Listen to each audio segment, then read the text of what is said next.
Hola, hoy en Retrologando vamos a recordar un ciclo de novelas de las que están traducidas, concretamente 6, son 7 pero en español nada más que hay 6, traducidas nada más que hay 6, de carácter detectivesco, de carácter de indagación pues criminal, en este caso ambientado sobre todo en el aspecto judicial del asunto. Me refiero a las novelas compuestas por Cyril Hayr.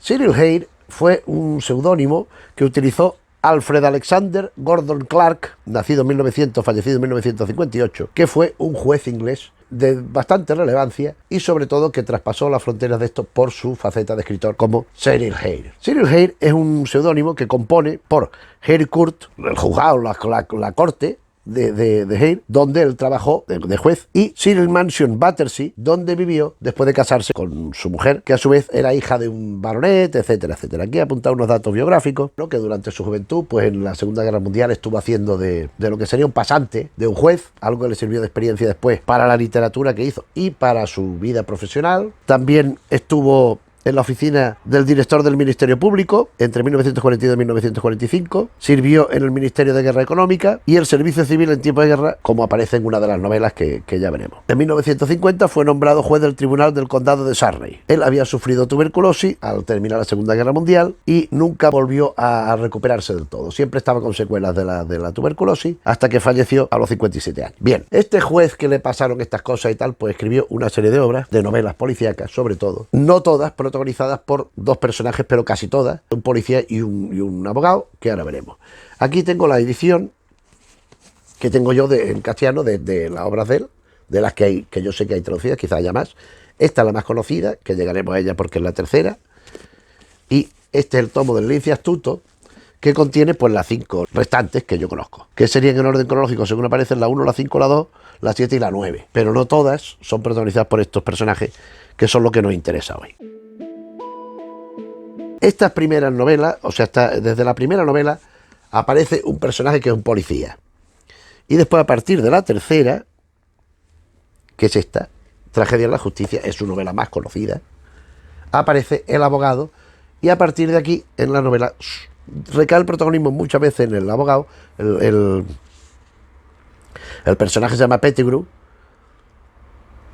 a veces más compartido con el policía, con Mallet, o a veces Mallet es muy subsidiario, en algunos casos, y en otros Mallet es más protagonista. Sobre todo en las primeras, porque el otro no aparece. ¿Cuáles son las características generales de estas novelas? Por un lado, son casos enigmas. Vamos a ver, esto no es ninguna revolución, ni el novelista más importante del género, ni nada por el estilo. Pero hace aportaciones interesantes. O sea, el lector hace como si fuera un testigo. O sea, presencia lo que va sucediendo y va conociendo los datos a la vez que los personajes. Entonces, con lo cual, el mismo lector, el receptor, puede averiguar o puede plantearse la solución al caso que se propone en cada momento, en cada una de las novelas. Ya digo que a partir sobre todo de la aparición de Pettigrew, no necesariamente tienen que ser juicios, pero sí aparece la visión, podríamos decir, de derecho, de abogado, del planteamiento criminal, de la resolución. Por un lado está el policía y por el otro el abogado. Entonces, así se complementan casi siempre. Pero lo que más se ha destacado siempre de estas novelas es los retratos psicológicos que hace el autor. Porque son muy certeros y son muy brillantes. Por lo visto, él se basó en gente que él iba conociendo. En las distintas novelas aparece personajes con mayor protagonismo o de forma más secundaria, que por lo visto están basados e inspirados en gente que él conocía. Entonces lo que hace es un dibujo psicológico muy profundo, muy amplio y muy significativo para lo que será todo lo que viene después, o para complementar lo que viene en la acción de la novela, en cada caso. Y esto sumado a lo peculiar de sus personajes, porque los personajes están muy bien hechos y no son nada extraordinario. Pues entonces nos trasladan una sensación de familiaridad, de cotidianidad dentro de lo fenoménico que resulta un crimen siempre. Los dos personajes que digo, pues ya digo, uno es el detective inspector Mallet, que es un policía muy grande, pero un inspector corriente y moliente, no es de la celebridad ni nada por el estilo, que es inteligente, pero que es también a la vez es sutil, es un tipo que va sacando información de un lado a otro, no siempre se fija nada más que en lo evidente, Y otra de sus características es que siempre está pensando en comer. Siempre tiene hambre, siempre está pensando en comer y le gusta mucho comer. No conocemos su nombre de pila, ni muchos datos. Sabemos que es viudo, que su mujer pues falleció. Y vamos viendo esto, que es un hombre que es muy buen profesional. Es un hombre que, a pesar de ese aspecto fornido, grandísimo y tal, pues muy rápido, de mente muy ágil. Y frente a él está el otro, el abogado, que es Francis Pettigrew. Francis Pettigrew es un abogado ya mayor, no es un abogado joven, es un hombre ya de edad, de cierta edad, tampoco es que sea nonagenario ni nada así, pero de los 40 y tantos, 50 años, que nunca ha conseguido triunfar del todo. Él ejerce de abogado, pero tampoco es un abogado que sea una celebridad ni nada por el estilo. Y iremos viendo en las novelas lo que va sucediendo, porque hay cosas que son un tanto rocambolescas, como lo que pasará con la mujer que conoce, en fin, ya iremos viendo. Y otra de sus características es eso, que es muy agudo. Es un hombre que parece que no, por su vida profesional, en la que no ha conseguido triunfar, sino que, bueno, pues sobrevive con eso.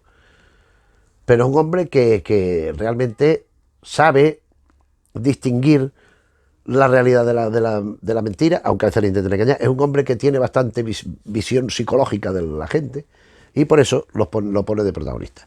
Él no aparece en las primeras novelas, sino a partir de la tercera, que es esa que hemos dicho, que llegaremos en su momento. Así que yo voy a decir el orden de las novelas primero y después vamos hablando de cada una. Mallet y Pettigrew protagonizan 7 novelas. Hay una última que no la he incluido aquí porque no la conozco.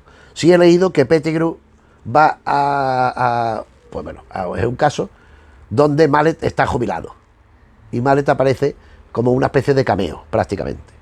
Pero no está traducida, por lo tanto yo no la conozco. Entonces, dentro de las 10 novelas o 12 que escribió, pues estas 6, pues serían la 1, la 2, la 3, la 5, la 7 y la 9. Y esa sería la 10ª, esa que acabo de decir. Pero en el orden de la composición ya de las novelas que nos interesan, que son de los personajes, sería El inquilino de la muerte, la primera, en el orden en que vienen aquí, en el tomo este. Después vendría La muerte no es deportista, que aquí viene la tercera, pero la segunda en orden cronológico. La tercera, Tragedia en la justicia o Tragedia en el tribunal, tiene otras traducciones. La cuarta es otra de otros personajes. La quinta, Con un simple punzón, donde suceden cosas muy importantes. La sexta también es de otros personajes. Cuando sopla el viento, la séptima, o una octava que no es de estos personajes, y La sombra de aquel tejo, la última que conocemos de estos mismos, de Mallet y sobre todo de Pettigrew, sobre todo a partir de la Tragedia de la justicia. El inquilino de la muerte es la primera del ciclo y de todas las suyas, y El inquilino de la muerte, en mi opinión, es de las que ha envejecido peor. Es un poco lenta, pero no por ello deja de tener interés. Resulta que hay un financiero que ha desaparecido hace un tiempo y aparece estrangulado. Lo encuentran 2 policías. Llaman a, hombre, mira que no me encontrado un cadáver, y lo identifican. Y llaman a el inspector Mallet. Él empieza a indagar y resulta que relaciona con un preso que acaba de ser liberado de la cárcel, que fue condenado por culpa del financiero por haber hecho determinadas cosas, determinados delitos, y que el financiero pues había contribuido con su testimonio, y que a lo mejor ese financiero no había sido tan honesto, porque a lo mejor había intervenido con el otro en lo que había pasado, en lo que había llevado al otro a la cárcel, con lo cual era una especie de venganza por esa complicidad traicionada por el financiero. Es la propuesta en que arranca. Después ya vienen otros acontecimientos que nos van dibujando toda la acción. Añadir que ese preso que liberado, sobre el que sospecha Mallet, había sido banquero. Y bueno, es un poco, pues es un crimen un tanto blanco, porque vemos ciertos aspectos aquí. Por supuesto, en estas novelas no hay nada de hardboiled, no hay nada de violencia, ni de regodeo en los asesinatos, ni nada por el estilo, sino que son el punto de partida para desenmarañar un enigma que se plantea a partir de esa misma muerte. Entonces hay cosas que como todo lo que hace este señor, este Cyril Hare, es con alguna base real, pues entonces suponemos que esto pues tendría algún caso pues que él tuvo que ver pues, a lo largo de su vida. Ahora nos saltamos una y nos vamos a La muerte no es deportista. En esta novela, también protagonizada por el inspector Mallet, esta es bastante mejor que la otra, y hay más ingredientes del humor. Hay algún personaje también cruel y desalmado, pero es mejor novela que la anterior. En esta la pesca no es deportista. Resulta que hay una especie de grupo que son tres empresarios y un abogado que tienen como si hubieran comprado una orilla de un río para pescar, porque a ellos les gusta la pesca, de ahí el título. Entonces, nada, pues se van allí, cada uno tiene su distancia, no estorba a los demás y cada uno está allí pues con su historia. Y después se reúnen para llegar, cada uno se va a su puesto, y después cuando se van a marchar vuelven a reunirse. Y cuando se encuentran un cadáver allí. Pero es que allí nada más que pueden entrar ellos. Allí solamente pueden estar ellos. ¿Qué pasa? Entonces llaman al inspector Mallet, va en el pueblo, va hablando con uno con otro, habla con estos cuatro, habla con otra gente del pueblo. Hay una señora, recuerdo, muy cotilla, que aporta cierto humor a la gracia, para ir pues desarrollando todo el asunto y dar con la respuesta que es previsible, que es un tanto previsible. Pero claro, aquí la gracia está también en el desarrollo de toda la acción, de cómo se llega a esa conclusión, ¿no? Pienso. Ahora nos iríamos a Tragedia en la Justicia, que ya digo que es su novela más conocida, la novela más importante, más valorada de él, y donde aparece el personaje de Pettigrew. Aquí la historia se inicia con que hay un juez, William Hereward Barber, que como aquel que él siguió al principio de la Segunda Guerra Mundial, en este caso situado al final de la Segunda Guerra Mundial, lo trasladan de un sitio para otro, de un juicio, de una corte, a otra de otra ciudad. Iba con su mujer, una tal Hilda. Este es un juez muy presuntuoso, muy pomposo, muy sobradito. La mujer se llama Hilda y la mujer va siempre promocionando al marido, a la vez que va puliéndose todo lo que gana. Quiere que gane más dinero para gastarse más, para derrocharlo. Y entonces este juez empieza a recibir cosas, empiezan a sucederle cosas raras. Recibe unos bombones, toma uno, y se pone mal porque estaban envenenados. No estaban envenenados para matarlo, pero sí tenían un cierto nivel de veneno en el interior de los bombones. Después recibe anónimos que le avisan de una serie de cosas y pues resulta que llegan a la conclusión de que su vida está en peligro.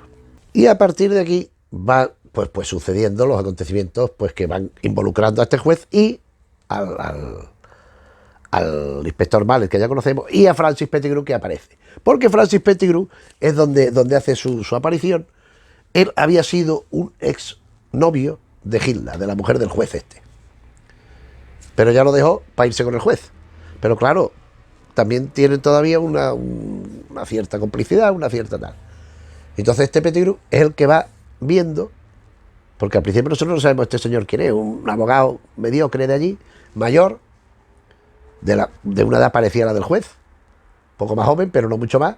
Y aquí la gracia del asunto es la burla que hace el autor sobre los miembros del estamento judicial, algo que conocía muy bien. Entonces desde el juez al secretario, al chambelán, al otro, al bedel, y todos los pone, hombre, no con una crítica feroz y iconoclasta, pero de una forma irónica, de una forma sutil, los va poniendo a cada uno en su sitio y está, no le parecían muy agradable y muy inteligente sus compañeros de profesión. Y Pettigrew pues termina pues resolviendo el asunto, claro. Vamos con la siguiente novela, que es Con un simple punzón. Con un simple punzón, que ya podemos suponer que es el arma del crimen en cuestión. Resulta que esto está en la guerra, en la Segunda Guerra Mundial. También tiene bastante rasgo autobiográfico esta novela, mucho, pero evidente. Y a Pettigrew lo mandan a controlar en una zona del norte, como Ártica, algo así, de mucho frío, una fábrica como de pin. De pin, el control de pin. Son como identificaciones de ponerse. Y claro, son pinchos. Entonces eso también servía como fábrica de alfileres y de cosas de estas. O sea, es una cosa que hoy, pues bueno, pues daría igual, ¿no? Pero que en su momento, por lo visto, tendría cierta relevancia. La cuestión es que él va allí y ve que hay ahí, pues muchos mangoneos y cosas. ¿A quién se encuentra? Que también lo han mandado porque había ciertos problemas de filtración y de cosas cuestionables legalmente al inspector Mallet. En un pub, él llega allí, se instala, va al bar y se encuentra en el pub al inspector Mallet. Y empiezan hombre, ¿qué tal? y resulta que aparece un muerto, en donde un asesinado allí. Y bueno, entonces empiezan a buscar. El punzón, lógicamente, es los pinchos esos, de los pines. O sea, punzones hay más grandes, más pequeños, y en esa fábrica pues se utilizaba mucho, pero aquí un poco intenta aludir porque es que el título original es With a Bear Bodkin. Bodkin es un punzón, pero puede ser también es un pincho. Literalmente sería un pincho. Pero claro, por un simple pincho, pues no nos dice demasiadas cosas. Después de esta novela también hay un escritor, el señor Good, que es escritor de novelas policíacas, no demasiado exitoso, pero bueno, pero que está por allí. Es que me estoy acordando de que es que realmente era lo del pin, esto era como una fábrica de alfileres. Es que hace tiempo que la ley no lo tengo demasiado claro. Entonces, es que en la fábrica de alfileres, este Good, este escritor, con Pettigrew, todavía no está mal, proponen un juego como el juego este del asesino, que uno se finge que lo han matado, entonces ¿quién ha sido? ¿Y cómo ha sido? ¿Dónde ha sido? ¿Con qué ha sido? Como un Cluedo, pero fingiendo. Entonces es cuando aparece el muerto. No es de las mejores novelas, pero tiene un punto muy importante casi al final. Que Pettigrew va por allí y ve a una chica joven, mucho más joven que él, 20 años más joven, y se enamora de ella. Y aquí termina esta novela. Pero esto enlaza directamente, porque la inmediatamente posterior no es de estos personajes, enlaza directamente como Cuando sopla el viento. La siguiente penúltima novela, Cuando sopla el viento, donde nos encontramos con que la mujer de Pettigrew, que se han casado, ya digo, es una violinista de una orquesta. De una orquesta, la segunda violín. Y bueno, y él está vinculado con esta gente de la orquesta y tal, como una especie de tesorero, una cosa por el estilo. Y en el seno de esta orquesta desaparece un músico, me parece recordar que era un saxofonista, y no, un clarinetista, pero de los que, o sea, de los que están tocando todo a la vez. Y después aparece muerto, estrangulado, uno de los que hacía solo, un solista de esto. Entonces mandan, y esto es lo que vincula también con la siguiente, la novela, por vía directa parte de Pettigrew, mandan a un policía, a un tal inspector Trimble, que es un absoluto desastre. Es un señor que se cree muy, muy inteligente, pero que no da pie con bola. Entonces, el jefe de la policía, el que ya conocemos, el Mallet, por vía directa, hace que hablen con Pettigrew para que Pettigrew le ayude a este policía. Y esta es la gracia del asunto, porque Pettigrew es el que resuelve el crimen, el que resuelve el enigma, el que resuelve el misterio, pero el otro es el que se atribuye el mérito. Bueno, ya digo, hay una muerte y tal. Entonces, es lo que enlace directamente con la última novela que vamos a ver, que es La sombra de aquel tejo. Es un tejo, un árbol. Pues resulta que es que de pronto hay una ventisca, hay una tormenta, tal y cual, y abajo, donde está el tronco, donde están las raíces, aparece el cadáver de una señora. Aparecen los pies, ¿esto qué? Y está allí la cabeza, y allí encajada dentro de la parte de abajo del tronco del árbol. Entonces mandan al Trimble aquel, que ya lo han ascendido por todo lo bien que resolvió el caso anterior, lo han ascendido y lo mandan allí. Y como siempre es igual de burro y de ineficaz y de absurdo. Y Pettigrew, que ya está jubilado, ya está retirado, ya vive con su mujer muy a gusto en la casita aquella que tienen allí en el sur de Inglaterra y tal. Y lo llaman, hombre, ve a ayudar a este tal. Y encima, cuando va, el Trimble lo que hace es decirle, no. Usted tranquilo, que usted sabrá mucho, pero déjenos a los profesionales. O sea, dándose importancia y soberbia frente al otro, como si el otro fuera un mareta. En fin. Y lógicamente Pettigrew es el que termina, pues, dando con la solución real del asunto frente a las disparatadas posibilidades que propone el Trimble este. Bueno, es lo que hay. Son novelas que de pronto van, si se leen seguidas, siguiendo el orden cronológico, vamos viendo que la primera es la más floja, la más superficial, la que ha envejecido peor. Y sin embargo, vamos perdiendo, digamos, el sentido del rigor jurídico para ir encontrando algo más humorístico, más cotidiano, sin perder de vista que estamos hablando de casos criminales y manteniendo siempre una atención extraordinaria y muy relevante en esta novela en los personajes secundarios, los personajes que aparecen alrededor de los protagonistas, sean los investigadores o sean pues las víctimas y los que están alrededor. O sea, aquí el esfuerzo literario está en ese, podríamos decir, en esa galería de personajes que van apareciendo en las distintas novelas y que se van complementando y van dándonos una visión no de Londres, de la Inglaterra capitalina, sino de la Londres pues rural, de la campiña y de todas estas cosas, de ciudades, de ríos, que son un poco distintas. Y sobre todo el ataque suave, digamos un poco pues blanquito, que dedica tanto a la policía, excepto al inspector Mallet, pero a la policía en general los pone de bastante inepto y de bastante burro, y al estamento judicial al que el propio autor perteneció. Y esto pues bueno, pues es llamativo, ¿no?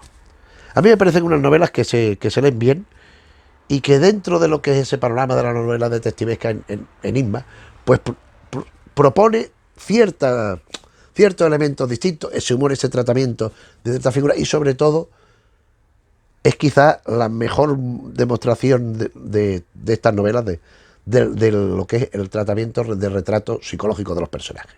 Eso es lo esencial de estas novelas de este autor. Y por eso lo hemos traído aquí. Y ya por eso hemos terminado también. Espero que te haya interesado el asunto. Si conocías las novelas, pues bueno, pues sabrás que faltan otras que no son, insisto, salvo la última. Hay una infantil, pero vamos, que no tiene nada que ver con esta historia de estos personajes, salvo esa última que no conozco. O sea que de manera que aquí tenemos las 6 novelas que forman lo esencial del corpus detectivesco de Cyril Hare. Pues ya digo, espero que te haya interesado. Si lo conoces, pues que coincidamos en las apreciaciones. Si no, pues bueno, si tampoco te voy a decir, deja de leer otra cosa para leer esto. ¿Según qué? Si me dices, voy a leer esto o Camilleri, o Petros Marcari, digo, no, quédate con Camilleri o con Petros Marcari. Así me dices, voy a leer esto o voy a leer, yo qué sé, pues esto no desmerece, por ejemplo, a una gente como Ellery Queen, como por ejemplo, no sé, este tipo como S.S. Van Dyne, un poco en esa línea va. Rex Stout ya me ha orientado un poco a otra cosa, pero por ahí se puede mover. Entonces, si te gusta este tipo de novela y no conoces estas de este autor, sin duda te va a satisfacer conocerla y leerla. Y nada más. Pues si el vídeo te ha parecido medianamente interesante, le puedes dar al me gusta. Si te interesan los temas que un día y otro vamos tocando en el canal, pues te agradeceremos que te suscribas, porque sabéis que por YouTube pues no hace falta los suscriptores y tal. Si conoces gente a la que le pueden interesar pues las temáticas de teatro, de cómic, de narrativa de género, de serie de televisión, de películas, tal, pues te agradeceremos que le hable de la asistencia retrologando, por si también deciden suscribirse, cosa que nos vendrá muy bien. Y nada más, nos vemos en otro vídeo. Un saludo.